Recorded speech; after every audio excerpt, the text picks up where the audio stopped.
Hey, sugar fans, sugar diet guy here. How's it going? All right, here's a flex for you. It's we're going to talk today about gaining muscle and losing fat on the sugar diet and how we can achieve both. So let's talk about the differences here. So some people may just want to lose weight on the scale. They don't care at all about muscle, and that's totally fine. No problem with that whatsoever. We're going to talk about how to do that. And then we'll also talk about a different way to do it so you can gain muscle while you're losing fat. So some people might call that body recomp or recomposition. Um, so let's talk about losing weight in general. So we're losing fat, we're losing muscle, possibly just weight overall. Just everything's going down. We're becoming shriveling up into thin air, basically. If that's your goal, so what you're going to do is you're going to follow the sugar diet. I've got some videos on what foods and how to eat. You can use sugar fasting as a tool to lose weight faster, and then the sugar diet will be more of like a lose weight but more maintenance mode, and you can continue to scale that down in your weight, that is. So you're going to follow that. You're going to keep the sugar up for energy. This is going to go for both approaches here, but you're going to maintain that diet and that eating pattern. Next thing though, that guys like Durian Rider and these kind of people advocate for is low protein as possible. So they'll go through the whole day and they'll eat only carbohydrate sources. Fat is always going to be low with both approaches, but in this case, the protein is going to be next to nothing. So this is going to allow you to lose the most amount of weight as quickly as possible. But there's a caveat to that because you're also going to lose some muscle.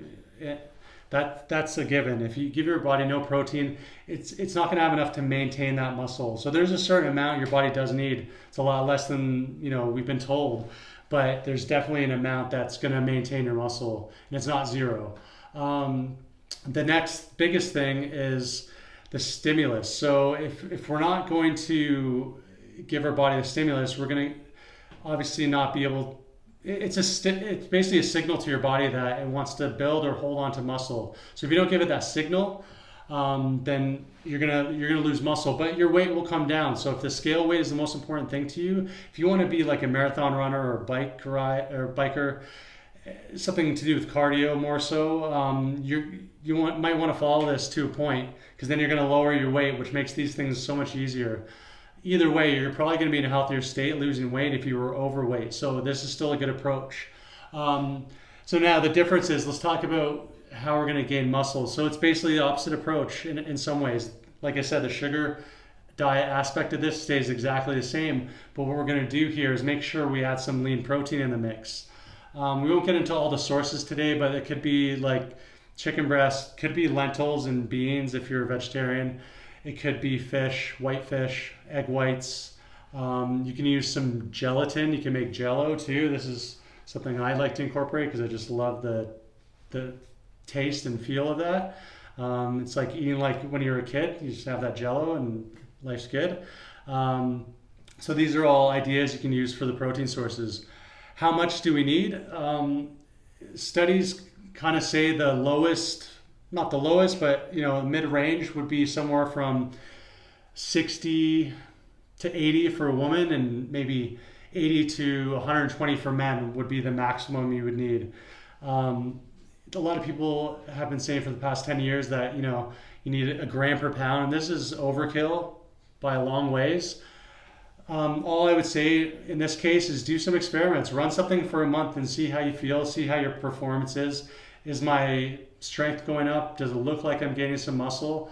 All these things can be a factor, and you should look at that if you're trying to gain muscle. Those are kind of metrics that you would look at. So the second thing, and maybe the most important thing, is the stimulus. If you're just walking around all day, not doing much active stuff, you're not giving yourself that signal to build muscle. So what can we do? It's pretty straightforward. You're either going to go to the gym, you're going to weight train.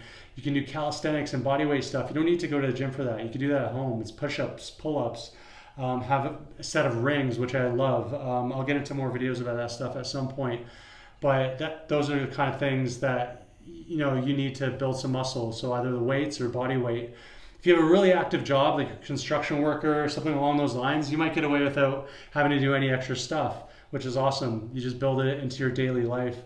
So that stimulus is going to be so important. So if you want to gain muscle without while losing fat, then you're going to add the weight training aspect to it, so that signal, and then you're going to add some protein in there, whatever way you want to do it. That's all really I would say about how to do it.